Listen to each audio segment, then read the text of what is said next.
Assalamualaikum warahmatullahi wabarakatuh. Alhamdulillah, bulan Januari sudah hampir selesai kita lewati. Di bulan Januari ini ada hari yang diperingati secara nasional, yaitu Hari Gizi, Hari Gizi Nasional yang diperingati oleh Indonesia pada 25 Januari kemarin, hari Rabu. Di saat memperingati Hari Gizi Nasional, beberapa pekan yang lalu saya menyampaikan bahwa Indonesia 68% kekurangan gizi. Itu diungkap oleh Harian Kompas. Kemudian Indonesia memiliki bonus demografi, penambahan penduduk yang signifikan di umur yang kalau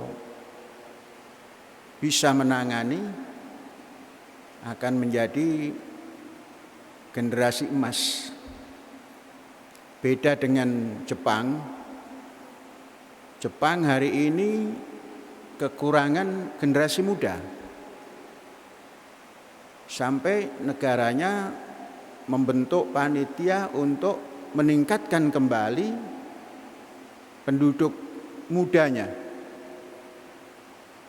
60% lebih penduduk Jepang itu adalah penduduk yang usia lanjut. Nah, ini menurut Jepang mengkhawatirkan. Beda Jepang dengan beda Indonesia. Indonesia usia emas dan menjelang usia emas lebih daripada 60%. Namun ada halangan yang dinamakan kurang gizi atau malah gizi. Malah gizi itu ada yang kekurangan, ada yang kelebihan. Kekurangan itu menjadi yang sekarang terkenal itu stunting itu. Kalau kelebihan gizi itu ini obesitas. Dua-duanya kurang bagus. Kelebihan gizi obesitas, kekurangan gizi berpikirnya kurang. Nah, yang dinyatakan oleh statistik tadi, 68% kekurangan gizi. Ini dialami oleh generasi muda. Artinya anak-anak usia sekolah, SMP, SMA itu kalau tidak salah itu antara 26 sampai 30 juta. Itu anak sekolah SMP, SMA. Dalam penelitian, rata-rata anak sekolah baik SMP atau SMA berangkat sekolah belum sarapan. Belum makan pagi hari, tidak makan pagi hari. Bukan belum, tapi tidak makan. Padahal start daripada aktivitas itu sejak pagi sampai petang. Pagi belum sarapan. Kemudian banyak anak sekolah, baik SMP maupun SMA, itu tidak membawa bekal makan untuk siang hari. Maka terjadi sesuatu yang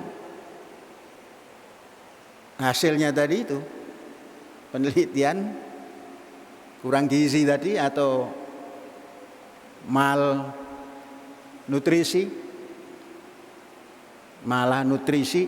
yakni kekurangan gizi tadi.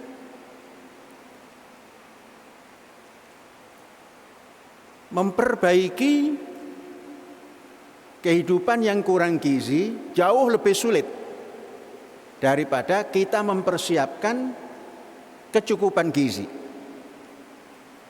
Kecukupan gizi itu memerlukan kerja keras, tapi kalau sudah kekurangan gizi itu berkaitan dengan kader penerus bangsa.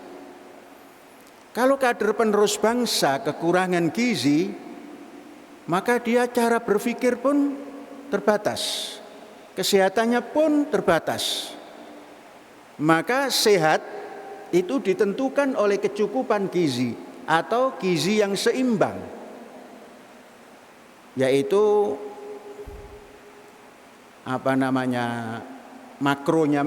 nutrisi makro itu seperti karbohidrat, protein, lemak, kalau di tanaman itu N, P, K.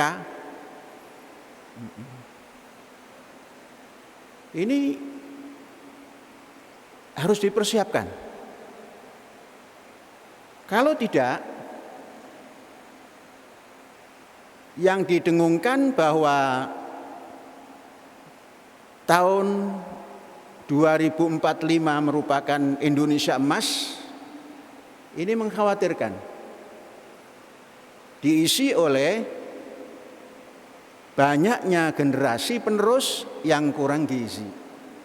Oleh itu, memperbaiki atau mempersiapkan gizi yang seimbang oleh negara, oleh pemerintah, itu lebih ringan daripada memperbaiki kekurangan gizi untuk generasi. Anak-anak sekolah yang jumlahnya hampir 30 juta tadi, menengah dan menengah pertama, menengah atas atau kelas 9 sampai kelas 7 sampai kelas 12, jumlahnya 30 jutaan. Belum sekolah dasar. Nah, memperbaiki gizi, kehidupan, gizi seimbang, itu dimulai dari kehidupan pertama, awal kehidupan. Dalam surat Al-A'raf, surat 7 ayat 127 itu, wa idz akhadha rabbuka mim bani Adam, yang selanjutnya Tuhan bertanya, alastu bi rabbikum. Nah, itu kehidupan mulai. Dari situ sampai batita, bayi bawah 3 tahun, artinya 1000 hari persiapan. Ini harus dijaga. Maka orang dulu itu setiap ada nisa yang mulai hamil, itu dibacakan surat Yusuf, dibacakan banyak surat-surat yang kemungkinan bisa memberikan ruh, memberikan didikan moral sejak dini. Kemudian 7 bulan menjelang lahir dipersiapkan, ada 7 bulan dan sebagainya. Itu perjalanan untuk mempersiapkan kelahiran. Nah, maka sang ibu yang harus dijaga, menjaga ibu yang akan melahirkan dengan memenuhi gizi seimbang, itu mempersiapkan kader masa depan. Setelah itu di sekolah, sejak di PAUD, ini dididik untuk diberikan asupan yang gizi seimbang. Maka penanganannya sepertinya di bidang pendidikan, karena anak muda atau generasi muda itu masih dalam pelatihan atau pendidikan, maka yang bisa mengontrol itu adalah pendidikan yang tersentralisir, yakni terasramakan. Kalau asrama pasti terkontrol. Maka alhamdulillah kita menempuh itu. Maka guru tinggal memperhatikan masih ada enggak murid yang kurus. Kurus itu dalam arti tidak seimbang. Ditimbang. Maka guru harus menimbang tiap bulan. Baik ibtidai, PAUD, ibtidai, sanawi, ali, ini harus diadakan penimbangan 1 bulan sekali. Terus dibaca idealnya berat badannya berapa. Kalau masih kurang berarti gizinya tidak mencukupi, artinya mungkin makannya sembarangan, mungkin makannya sak maunya saja, dipilih-pilih. Nah, ini sekolah berasrama ini sangat penting, dan kita menempuh itu, insya Allah nggak ada yang kekurangan gizi. Kalau kelebihan mungkin seperti Ustadz Halim, kelebihan ya, dan kawan-kawannya gitu. Jadi ukuran kelebihan gizi itu obesitas itu. Saya mulai menurun, tidak obesitas itu. Nah, hadirin sekalian, Indonesia juga harus seperti itu. Harus menempuh pendidikan berasrama seluruhnya. Kalau ingin tidak kecolongan. Apa? Bonus demografi menjadi petaka demografi. Diawali dari sekolah PAUD, nggak usah asrama PAUD. Sekolah dasar kelas 3 mulai berasrama. Sekolah menengah pertama, menengah atas, artinya dari kelas 1 sampai kelas 12 itu mulai dibangun dari pendidikan, jangan kekurangan gizi. Sebab nanti kalau kekurangan gizi itu, apa istilahnya, budi pekertinya juga lemah, etos kerjanya juga lemah. Maka dalam kehidupan berasrama ini menciptakan apa, kalau bahasa Arabnya akhlak, budi pekerti yang karim, yang mulia, dan etos kerja yang tertata. Itu kaitan dengan gizi. Untuk mencukupi gizi, lagi-lagi rujukannya adalah pangan. Karena gizi kaitannya dengan asupan. Asupan kaitannya dengan bahan pangan. Bahan pangan lokal, bahan pangan yang kita buat sendiri, bahan pangan yang diproduk sendiri, ini jauh lebih bagus daripada bahan pangan yang diimpor. Sekalipun beras. Beras tanam sendiri, ikan pelihara sendiri, ayam pelihara sendiri, apalagi sayur tanam sendiri, buah tanam sendiri. Saya baca ada anak sekolah SMP 1 bulan hanya sekali makan sayur itu, makan buah itu. Coba bayangkan itu. Dan kan buah itu adalah kehidupan.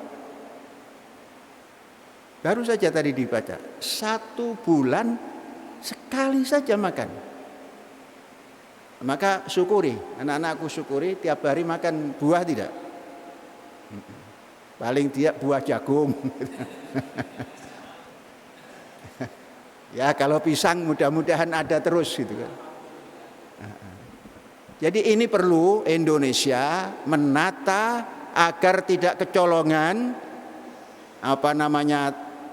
2045 merupakan Indonesia emas, tata